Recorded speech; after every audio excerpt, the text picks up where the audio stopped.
My dear students, so far we have discussed about effective note-taking and ineffective note-taking. But other than effective note-taking, there are something else as a part of an interview components, and that is interview applicants evaluation form. This is very much important that you are evaluating the applicants on some particular form, and we need to discuss that what are the different components which must need to be in the evaluation form, so we can evaluate the applicant after the interview. So just look at the form. It is on the first page that you have position applied for. You know that this person is applying for the position of assistant of the director of human resource. Then you need to mention the date. What is the exact date? Then you need to mention the interview location. And then there are a number of personal information about the surname or the given name of the person, address, city, state, postcode, telephone number, education, and qualification. These are the personal information which must need to be on the first page of an applicant's evaluation form. Then you have to note the first impression of yourself about the applicant. And there is a question here. What type of first impression does the applicant make? So the first impression is the last impression. This is a very common saying. But obviously in the interviewing process, you should not rely only on the first impression of the candidate, but you have to note the applicant's first impression. And there are some options. There is a checklist. So you have to tick one: very poor early impression, rather poor early impression, good impression in some ways, a good early impression, and very good early impression. So this is kind of a scale which you need to take, keeping in view your own subjective feeling. And then appearance. After the impression, there's an appearance. So how does the applicant appearance impress you? So untidy, unkempt, sloppy, then overdressed, flashy, professional appearance. So obviously professional appearance is much more suitable, much more appropriate. And there is a space for the comments in each form area. So you have to mention that how the applicant is look like and what is the general appearance of an applicant. So just keep in mind that if you are going to an interview somewhere, your appearance must need to be very good, and you must have to show the professional appearance to the interviewer if you are an interviewee. And if you are an interviewer, then you have to look into the professional appearance of the person as well.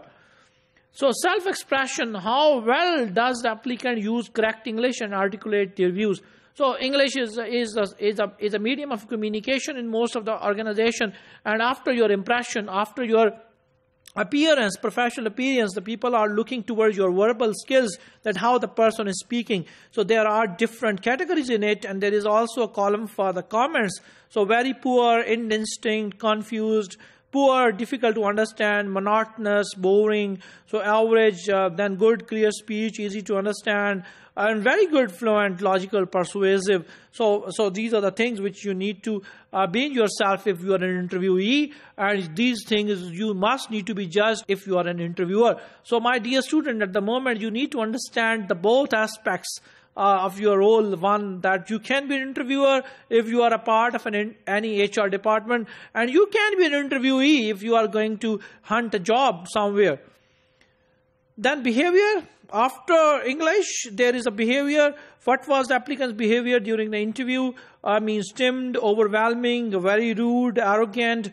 Then the behavior can be immature, nervous, irritating, and then the behavior can be indifferent, aggressive, confident, self-assured, and the behavior can be tactful, relaxed, enthusiastic, and the behavior could be friendly, pleasant, and passive. So these are the behavior which must need to be judged, and you have to take one, and there is a column for the comment as well. And then is the responsiveness to your question. How alert was the applicant?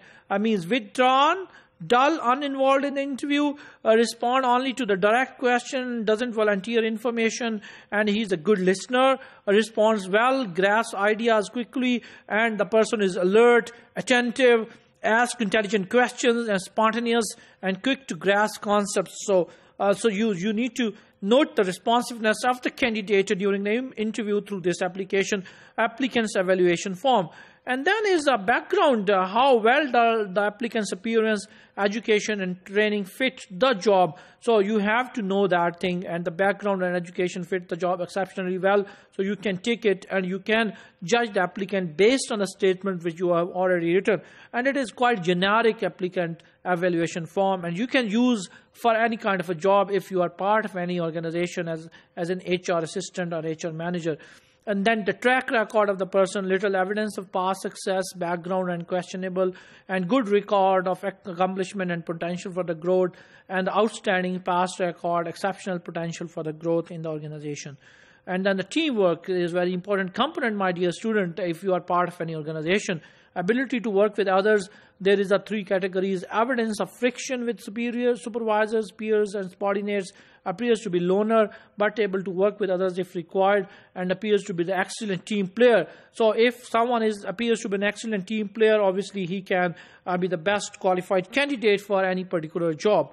In conclusion, these components must need to be in evaluation form, but in addition to these components, there are some other components as well, and we will discuss those components in our very next slides.